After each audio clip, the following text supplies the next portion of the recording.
Hey everyone, this is Dylan, and today I'm going to be doing the first video of my 31 Days of Halloween video series.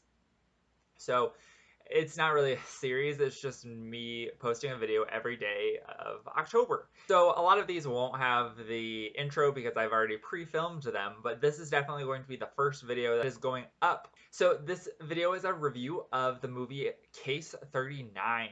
Case 39 was released on October 1st, 2010. So that means today it'll be its 10-year anniversary. It was directed by Christian Alvert and stars Renee Zellweger as Emily Jenkins, Jodelle Ferland as Lily Sullivan, Bradley Cooper as Dr. Douglas Ames, and Ian McShane as Detective Mike Barron. This movie had a budget of $26 million and it made 28.2 million at the box office. So it was a box office failure. So let's get a little bit into what this movie is about. So we have Emily Jenkins, who is a social worker, and she works in the child division where she is basically helping children get out of dangerous situations that they might be in with their family and stuff like that. And so she has 38 cases, and what do you know? One of her supervisors comes by and is like, "How many cases do you have?" And she's like, got 38." And he's like, "Here's another one, case 39." And she's like, "Well, I'm swamped." And then she like kind of tosses the case aside, but then she goes back and looks at it, and that is where we get the title of this movie. So then we find out that this revolves around a little girl who is not doing very well in school, and she just seems kind of like timid and afraid of her parents.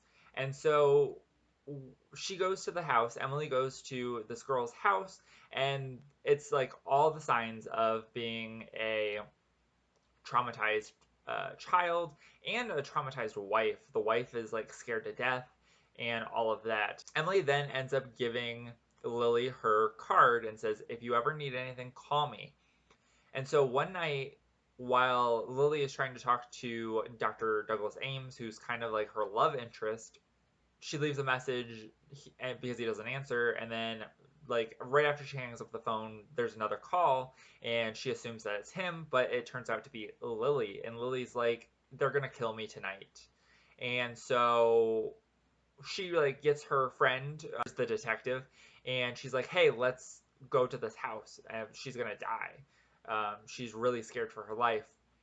So they go to the house, and they find that Lily's parents had put her in the oven and like duct taped it shut to try to, I guess, kill her. And so Lily then her parents are taken into custody. Lily's taken into protective services, and it turns out something happens, and Emily's like, "I will be the one that takes care of you." And then she starts to put these pieces together that Lily's parents were scared of Lily. And it's basically like your creepy kid and what is happening to it. And that's where I'll stop the synopsis. And so now let's get into some of the things that I liked about this movie. I think that the actor who plays Lily is quite good. She is like this really cool, like, she's like a nice little kid, but then when she needs to play like creepy, she plays creepy very well. I still can't decide if Renee Zellweger is a good actress or not. And then Bradley Cooper really has like hardly anything to do in this movie, so that kind of sucked as well. So there is an alternate ending on the Blu-ray and I assume the DVD. I think I liked that alternate ending a lot better than the actual ending of the movie. I think that I think what they did was they put that because it's a, spoiler alert, happy story. And I think that the ending, it kind of reminds me of how they did it for the endings of The Descent, and where The Descent has a different ending in the United States than it does in the UK. In the UK, ending is a lot darker. I think that this alternate ending is a lot darker. I think that I like the alternate ending based on what we know from the story. I think that that's probably the better epitome of the movie than the ending that we got. So I definitely recommend watching that if you watch this movie. Now, let's talk about things that I did not like. This was a movie that has been done before, over and over. There was The Good Son, which is basically the exact same premise. And even a year before this movie, Orphan came out, which is essentially the exact same premise. But I mean, Orphan had the major twist in it. But I mean, still, it's the basic premise of the movie is the exact same. So this really just felt like a been there, done that kind of movie. Like I could have definitely handled without ever seeing this again. And so yeah, it's super unoriginal, and there's nothing that's really like spectacular that's like, okay, well, this is redeems this movie a little bit. So that kind of sucks, and I think that's where I'm going to end my likes and dislikes.